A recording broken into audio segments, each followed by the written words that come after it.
अब यहाँ रेशमा जो है सबके साथ वहाँ पर हंगामा शुरू कर देती है। लड़की पक्ष वाले जो हैं वहाँ पर ये देखकर हैरान हो जाते हैं कि दूल्हा पहले से ही शादीशुदा है, उसने सारी बातें छुपाकर इसने शादी के लिए तैयार हुआ है और इनकी लड़की की ज़िंदगी जो है बर्बाद कर दी है।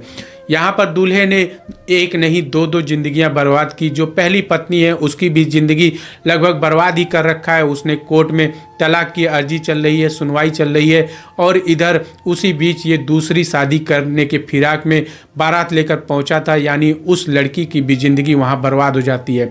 गांव समाज में ऐसा अक्सर देखा जाता है कि किसी भी लड़की पक्ष की तरफ अगर वहाँ घर से बारात वापस चल जाए तो शायद उस लड़की की शादी करना बड़ा ही मुश्किल हो जाता है। शहर में तो चल जाता है लेकिन गांव समाज में ये चर्चा का विषय काफ़ी साल तक बना रहता है कि कैसे उसके दरवाजे से बारात वापस चली गई। चाहे लड़की वाले सही हो या गलत हो, लेकिन एक धब्बा उसके ज़िंदगी में लग जाता है कि दरवाजे से बारात वापस चली गई।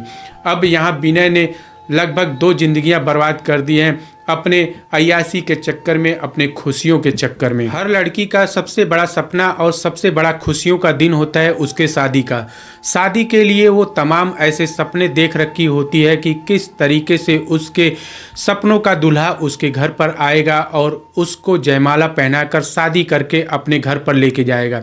ऐसे ही सपने देखकर एक लड़की जो है अपने शादी की तैयारी में लगी हुई थी और शादी का पूरा बंदोबस्त, शादी का दिन तैयार हो जाता है। उस दिन दूल्हा पक्ष जो है हाव भगत के साथ, धूम धड़ाका के साथ दुल्हन पक्ष के घर पर पहुंचता है। पूरे अच्छे तरीके से सब कार्यक्रम चल रहा होता है, तभी जयमाल का काम शुरू होता है। जयमाल स्टेज लगता है। जयमाल के समय दुल्हन अपने दूल्हे को जयमाला पहनाती है और दूल्हा भी दुल्हन को जयमाला पहनाता है। उसके बाद वहाँ कार्यक्रम जो है आगे बढ़ता है। रस्में धीरे धीरे शुरू होती हैं। दूल्हा और दुल्हन पक्ष को आशीर्वाद देने के लिए लोग स्टेज पर आते हैं और तभी इस शादी में एक नया मोड़ आता है। उसी समय एक लड़की वहाँ पर मीडिया वालों के साथ, पुलिस वालों के साथ वहाँ जयमाल स्टेज पर आ धमकती है और कहती है ये मेरा पहला पति है, ये मेरा पति है और मैंने इससे शादी किया है और ये दूसरी शादी करने के लिए यहाँ पर आ गया। अभी तक हमारा तलाक नहीं हुआ है, इसके बावजूद ये यहाँ पर शादी करने के लिए आ गया। वहाँ पर काफ़ी हंगामा होता है। हंगामा को देखकर जो लड़की अपने सपने को बुनी हुई थी शादी के लिए, वहाँ मंडप में, वहाँ जयमाल स्टेज पर बैठी हुई थी, वो धीरे से वहाँ से उठती है और अपने कमरे में चली जाती है। उसके बाद वो शादी से इनकार कर देती है। यहाँ हो हल्ला हंगामा चल ही रहा था। उसके बाद दूल्हा पक्ष जो है वहाँ से बारात लेकर वापस चला जाता है और ये सारा मामला जो है मीडिया के सामने जो है उजागर हो जाता है, समाज के सामने उजागर हो जाता है। क्या है ये पूरी कहानी, आइए सिलसिलेवार तरीके से समझते हैं। नमस्कार साथियों, मेरा नाम अमर है और आप देख रहे हैं क्राइम स्टोरी। आज की सच्ची कहानी उत्तर प्रदेश के बस्ती से निकल कर आई है, जहां पर रेशमा नाम की एक लड़की होती है जो विनय से प्यार करती है। लगभग 9 साल से ये विनय से मिलती जुलती थी, उससे प्यार करती थी। दोनों साथ में कॉलेज में पढ़े लिखे भी थे। अब ये दोनों प्यार करने के बाद कोर्ट मैरिज शादी कर लेते हैं। 30 मार्च 2022 को इनकी कोर्ट मैरिज में शादी हो जाती है। 8 दिसंबर 2022 को दोनों घर वालों की रजामंदी से, यानी विनय और रेशमा के घर वालों की रजामंदी से इन दोनों की शादी हो जाती है। शादी बड़े ही धूमधाम से होती है। उसके बाद रेशमा अपने ससुराल यानी विनय के घर पहुंच जाती है। 1 साल तक सब कुछ ठीक चल रहा था। उसके बाद धीरे धीरे रिश्तों में दरार पड़ने लगती है। विनय और रेशमा में हमेशा कहा सुनी होने लगती है, खटपट होने लगता है। विनय जो है रेशमा के घर वालों यानी अपने ससुराल वालों को वो थोड़ा भी भाव नहीं देता था, उनसे ईर्ष्या करता था, ऐसा रेशमा का कहना है।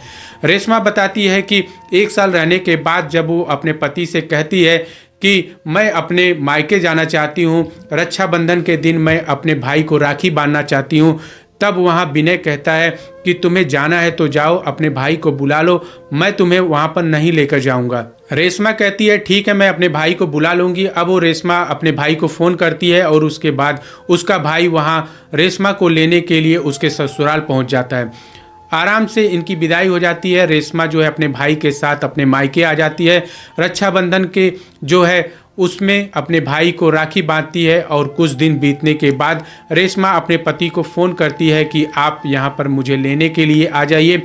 उसका पति जो विनय है वो कहता है मैं तुम्हें वहाँ लेने नहीं आऊँगा, अगर तुम्हारी इच्छा है तो तुम जैसे तुम यहाँ से गई हो वैसे वहाँ से भी वापस आ जाओ। अब रेशमा कहती है कि समाज में इतनी बदनामी होगी कि मैं अकेले वहाँ से अपने भाई के साथ आई हूँ और मेरा भाई वहाँ पहुँचाएगा। ये सारी बातें जो है समाज में एक खराब मैसेज जाएगा, घर वालों पर एक खराब मैसेज जाएगा, लेकिन विनय वहाँ कुछ भी सुनने के लिए तैयार नहीं था। अब ये जो बात और बहस हुआ था उसके कुछ दिन बाद यानी कि रेशमा के घर पर 4-5 दिन बाद एक कोर्ट से नोटिस आता है जो कि विनय के द्वारा भेजा गया था, यानी उसके ससुराल से भेजा गया था कि रेशमा जो है घर से गहने वगैरह लेकर अपने भाई के साथ वहाँ से भाग कर आई है अपने मायके। अब वो कोर्ट से एक लीगल नोटिस उन्होंने भेजा था तलाक के लिए। अगर रेशमा यहाँ पर आना चाहती है तो वो पहले तो वो अपना एक लिखित बयान दर्ज कराए कि अगर उसको ससुराल में उसका मर्डर हो जाता है या उसका कुछ भी होता है, बुरा भला होता है, तो उसके जिम्मेदार रेशमा ही होगी। अगर ऐसा लिखित में वो देती है तभी वो उसकी एंट्री जो है ससुराल में यानी विनय के घर पर हो सकती है। अब यहाँ रेशमा के ऊपर इतना बड़ा इल्ज़ाम लग गया था कि वो गहने चुरा कर ससुराल से भागकर अपने मायके आई है। अब रेशमा ने भी कोर्ट में अपना जो है याचिका दायर कर दिया तलाक के लिए। अब यहाँ पर विवेचना वगैरह चल ही रहा है, कोर्ट में मामला अभी चल ही रहा है। तभी उसी बीच जो है विनय वो दूसरी शादी करने के लिए तैयारी कर लेता है और गाजे बाजे के साथ दुल्हन पक्ष के घर पर पहुँच जाता है अपने साज सज्जा के साथ। वहाँ पर कार्यक्रम चल ही रहा था, जयमाला चल ही रहा था, तभी एंट्री होती है जो है रेशमा की। रेशमा को किसी तरीके से खबर लग जाती है कि उसका पति जो है दूसरी शादी करने के लिए गया है। वो अपने रिश्तेदार अपने भाइयों के साथ वहाँ पर पुलिस और मीडिया को लेकर वहाँ पहुँच जाती है और उसके बाद जो हंगामा होता है, जो वीडियो वायरल होता है, वो लगभग आप सब ने फेसबुक और यूट्यूब में देख रखा होगा। अब उस वीडियो में रेशमा जो है तमाम ऐसे दावे करती है कि विनय ने उसके साथ कैसे धोखाधड़ी किया। वो तमाम ऐसे सबूत दिखाती है कि लाखों रुपए विनय ने उससे ऐंठे हैं और शादी करने के बाद उसको जबरदस्ती उसके मायके भेज दिया और उसको छोड़ दिया। जयमाल कार्यक्रम के बीच में ही जो रेशमा है वो सबके सामने वहाँ पर पहुँच जाती है और हंगामा शुरू हो जाता है। उसके बाद शादी का जो है कार्यक्रम लगभग धीरे धीरे रुक जाता है और जो लड़की जयमाल लेकर वहाँ पर पहले से पड़ी हुई थी वो वहाँ से धीरे से अपने कमरे में चली जाती है और उसके बाद शादी वहाँ कैंसिल हो जाता है। अब यहाँ रेशमा जो है सबके साथ वहाँ पर हंगामा शुरू कर देती है। लड़की पक्ष वाले जो हैं वहाँ पर ये देखकर हैरान हो जाते हैं कि दूल्हा पहले से ही शादीशुदा है, उसने सारी बातें छुपाकर इसने शादी के लिए तैयार हुआ है और इनकी लड़की की ज़िंदगी जो है बर्बाद कर दी है।